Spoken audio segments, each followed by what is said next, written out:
noite, Maurício. A primeira pergunta do Diego, da 102, do Sérgio Loredo, equipe Futebol Total, para você fazer uma análise desse jogo do Bragantino, especialmente no primeiro tempo. Foi um primeiro tempo quase perfeito, exceto por alguma... Bom, boa noite. Eu acho que a gente fez um grande primeiro tempo. Acho que a partir do momento que a gente fez o terceiro gol, a gente baixou um pouquinho a guarda.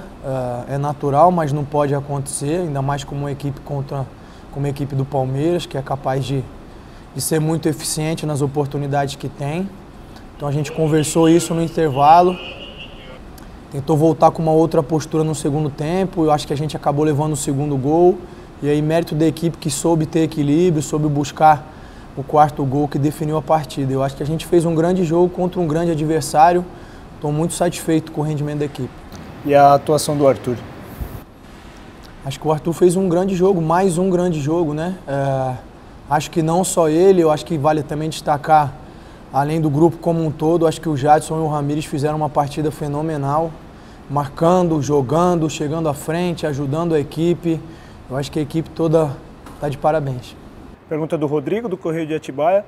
Hoje você repetiu a mudança do jogo contra o Flamengo com o Arthur mais por dentro. Jogando ali, ele fez um gol com o Elinho participando da jogada. Mostra que essa escolha passa a ser uma boa opção? Eu acho que sim, mas ela não passa a ser uma boa opção por si só, né? Ela depende de um contexto, que é o contexto do jogo, que é o adversário, que é a estrutura de jogo do adversário, uma série de fatores. Mas, sem dúvida nenhuma, é uma opção interessante se o contexto favorecer. Segunda pergunta do Rodrigo. A jogada do primeiro gol de hoje, o lançamento longo, lembrou a do quarto gol contra o Rosário na Argentina. É algo que você pede para o Aderlan tentar fazer?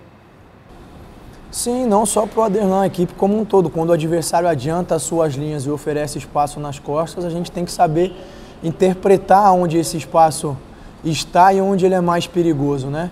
A gente sabe que a equipe do Palmeiras é uma equipe que rouba a bola e sai muito forte no contra-ataque, então a gente tinha que evitar perder muitos passes por dentro, errar muito por dentro, tinha que jogar um pouquinho mais por fora e explorar essa profundidade. Eu acho que a gente fez bem no lance do primeiro gol, até no lance anterior ao gol já tinha saído. Pergunta do Diego, da 102. Como você avalia a atuação do Natan na zaga, ao lado do Fabrício, e sua dupla de volantes com Jadson e Ramires, que estão tendo uma boa sequência nesses últimos jogos? Eu acho que fizeram uma partida segura, eu acho que fizeram um bom jogo. Difícil avaliar a dupla de defesa sem avaliar o sistema todo, né? Assim como os volantes sem avaliar o sistema todo. Mas eu acho que, em especial, o Jadson e o Ramires fizeram mais uma partida fantástica. Volto a dizer, marcando, jogando, ajudando a equipe. Fizeram uma partida em altíssimo nível. Pergunta do Paulo, do Mercado do Futebol. Barbieri, voltando a vencer após 6 rodadas, qual a importância desse resultado para a equipe na tabela e para manutenção no G6? Não, é de grande importância. Eu acho que essa questão dos 6 jogos, eu entendo, é um fato, mas eu acho que entra na questão que a gente falou da narrativa, né? O problema é falar 6 jogos sem ganhar e depois querer tirar conclusões daí, né? Eu acho que a narrativa tem que ser um pouquinho mais profunda. 6 jogos, contra quem foram os 6 jogos, quais foram as equipes que atuaram nesses 6 jogos.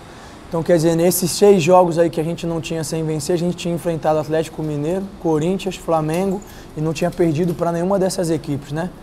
Então, eu acho que quando a gente vai contar a história, eu entendo que o fato ele é verídico, é preciso que a gente vá um pouquinho mais a fundo, né? Conte a história como ela é toda. Então, em nenhum momento a gente ficou desesperado. É claro que os pontos, independente de com quem tenha sido, fazem falta, vinham fazendo falta. E a gente voltando a vencer mais uma grande equipe, eu acho que a gente dá mais um passo para mostrar o potencial que tem e se consolidar. Eu acho que a história narrativa que vocês podem contar agora é que a gente enfrentou os 2 finalistas da Libertadores e de 12 pontos a gente fez 10. É uma história bonita para contar. Segunda pergunta do Paulo. Os 3 atacantes que começaram jogando acabaram marcando os gols da partida. Como você avalia essa eficiência do ataque no jogo de hoje? Gostei. Eu acho que a gente foi bastante eficiente, criou boas oportunidades. Acho que isso também envolve o trabalho dos demais jogadores, chegar à frente, construir as jogadas. Eu acho que a gente fez, volto a dizer, um jogo em altíssimo nível contra um grande adversário. Acho que assim como foi o jogo contra o Corinthians e contra o Flamengo, um jogo bom de assistir, onde o torcedor viu um grande jogo, e isso que é o mais importante. Pergunta do Tarso, da 102. No lugar do Ítalo, você colocou o Gonzalo. Fale desse jogador e o porquê dele ter entrado ao invés do Alejandro. É um jogador que recém subiu do 23, ainda está num processo de desenvolvimento, a gente ainda está fazendo uma avaliação, mas como a gente não podia contar com o Hurtado nem com o Gabriel, a gente trouxe ele para o jogo. E ali no final do jogo a gente tinha duas situações, né? Primeiro ganhar com a estatura dele na bola aérea, tentar segurar um pouquinho e ganhar essa primeira bola. Poucos minutos, aos pouquinhos ele vai entrando e vai dando conta do recado. O Alejandro também é um jogador importantíssimo para nós e eu conto com ele para toda essa sequência para a gente continuar tendo bons resultados. Pergunta do Marcelo Rosenberg, da TV Bandeirantes. É muito difícil conciliar dois torneios tão importantes como o próprio Brasileirão e a Sul-Americana? Manter o foco em dois torneios tão importantes é complicado? Eu acho que sim, eu acho que é bastante difícil, é bastante complicado. Eu acho que eu não posso falar de maneira geral, né? Precisa ir para o contexto. Tem equipes que conseguem ter um elenco mais farto e mais homogêneo e conseguem equilibrar isso melhor, né? A gente tem, antes de tudo, antes das metas dos campeonatos, existe um projeto, a gente já falou bastante sobre isso, de desenvolvimento de jovens atletas. Então a gente também tem como papel colocar esses jovens atletas aí para estar experimentando, para estar se desenvolvendo, para estar aprendendo. Não que isso seja desculpa para um eventual mau resultado, mas a gente tem que conciliar essas coisas com as duas competições. Então acho que a gente realmente tem uma tarefa difícil, mas vem desempenhando muito bem. Pergunta do Vinícius, da Rádio Futebol Online. Boa noite, Barbieri. Qual foi o principal fator que funcionou na equipe do Bragantino hoje, que permitiu uma vitória convincente sobre o Palmeiras fora de casa? Eu acho que a gente conseguiu explorar os espaços que o Palmeiras nos ofereceu, conseguiu ser bastante eficiente, conseguiu minimizar a questão da transição ofensiva deles, dos contra-ataques. A gente teve, na maior parte do tempo, sempre bem equilibrado, sempre bem ajustado. E aí fez com que o Palmeiras não conseguisse gerar o volume para criar mais ocasiões. Acho que foi isso que foi determinante para a vitória. Pergunta do Leonardo Dai, da CBN.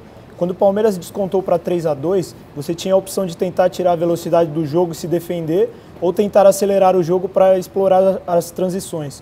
Logo depois você tira um jogador de meio e coloca o Elinho. Qual que era a intenção colocando o Elinho em campo?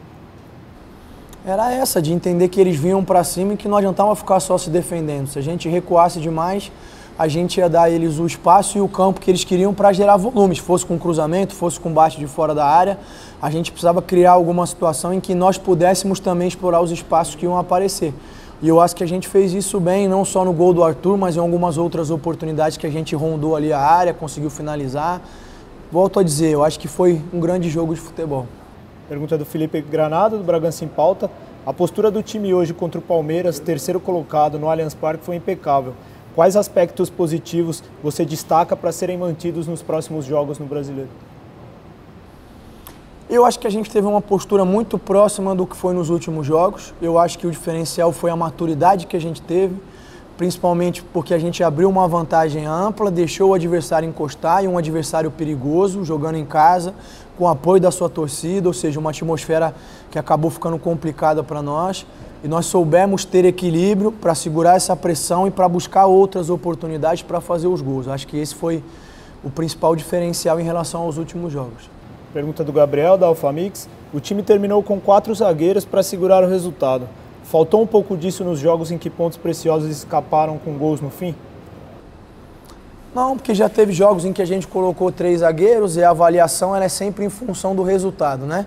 Eu não vou aqui fazer um grande discurso sobre isso, mas é isso. Se eu coloco 3 zagueiros e a gente toma um empate, está errado. Se a gente coloca e ganha, passa, está certo. Eu acho que são circunstâncias. Poderia ter feito a mesma escolha e as coisas poderiam não ter acontecido. Tem muitas questões que influenciam no resultado do jogo, né? Na verdade, a gente colocou, assim que eles colocaram 2 homens de referência, a gente optou por fazer 3 zagueiros. E aí eu deixei o Ortiz fazendo a ala ali ainda, porque é um zagueiro que tem mais velocidade para ficar nesse confronto com o Dudu. Mas o Ortiz ficou quase como um lateral, como um ala ali. Pergunta do Pedro, do Mais Bragança. Boa noite, Barbieri. Parabéns pela vitória. O Abel Ferreira tirou um volante e colocou um atacante, ficando com 4 jogadores na frente. Em seguida, você respondeu do mesmo jeito, tirando o Praxedes e colocando o Elinho, deixando o time mais ofensivo. Até que ponto essa questão de jogar de peito aberto pode ser positiva para o time? É que eu vejo de uma outra maneira, né? Eu entendo, claro, a colocação, eu acho que não é uma questão de peito aberto, de sair pro tudo ou nada. Eu acho que é uma questão de entender que eles estavam com a linha muito alta, com zagueiros que não têm uma característica de velocidade. Quando a gente traz o Arthur para dentro, a gente ganha essa válvula de escape, essa possibilidade de atacar as costas deles com velocidade, e ganha também o Elinho, que era um jogador descansado, com boa capacidade de desequilíbrio, para jogar em cima do Jorge, que já estava cansado, né? Eu acho que é mais por aí. Não vejo que a gente tenha ido de peito aberto, assim como o Abel. Eu acho que ele fez as escolhas que tinha que fazer em função do resultado que o jogo tinha, e a gente também fez em função da leitura que a gente fez naquele momento. Pergunta do Silvio Loredo. Maurício, o time mostrou a maturidade que faltou em alguns jogos desse campeonato em casa. Como que esses detalhes têm sido trabalhados no dia a dia? Olha, são detalhes que envolvem muito mais a questão mental, de uma conversa, de um entendimento, do que propriamente situações de treino, né? É claro que a gente pode tentar reproduzir isso no treino, mas a gente nunca vai ter a pressão que de fato existe no jogo, nunca vai ter a atmosfera, como eu falei de hoje, né? Jogando com a torcida contra. Eu acho que é mais o processo, como eu disse, de maturação, de acabar errando e aprender, tentar fazer de outra forma, tentar fazer diferente, tentar mudar a postura, até que se encontre o ponto ideal, né? Eu acho que isso acontece em qualquer segmento aí profissional ou de aprendizagem, você sempre vai buscando um ponto de equilíbrio, e eu acho que hoje a gente conseguiu encontrar. Pergunta do Vitor Hugo, da 102, para finalizar. Sobre a próxima partida contra o Atlético Goianiense, como você espera que o adversário venha enfrentar o Bragantino? E sobre o Léo Ortiz, ele deve ter condições para começar entre os titulares? Olha, o Atlético tem adotado uma postura nos últimos jogos também de jogar em cima do erro do adversário, de explorar bastante a velocidade. É uma equipe que fez um jogo duríssimo com a gente no primeiro turno, e é diferente de algumas outras, não mudou tanto, né? Embora tenha mudado o treinador, mas o elenco permaneceu próximo daquilo que era. Eu acho que a gente tem que tomar cuidado, sem dúvida nenhuma, porque é um jogo perigoso para nós, né? Ainda mais jogando em casa, a gente tendo que tentar buscar essa vitória. Em relação ao Ortiz, vamos ver, a ideia, ele não tem lesão, isso foi confirmado, mas existia ali um desgaste, a gente não quis correr o risco de ele iniciando o jogo, ter um volume maior e de repente apresentar alguma coisa e ter que ficar por um bom tempo parado. Como ele jogou poucos minutos, a expectativa é de que amanhã ele volte melhor, mas eu não consigo afirmar isso agora, eu tenho que esperar uma posição do departamento médico.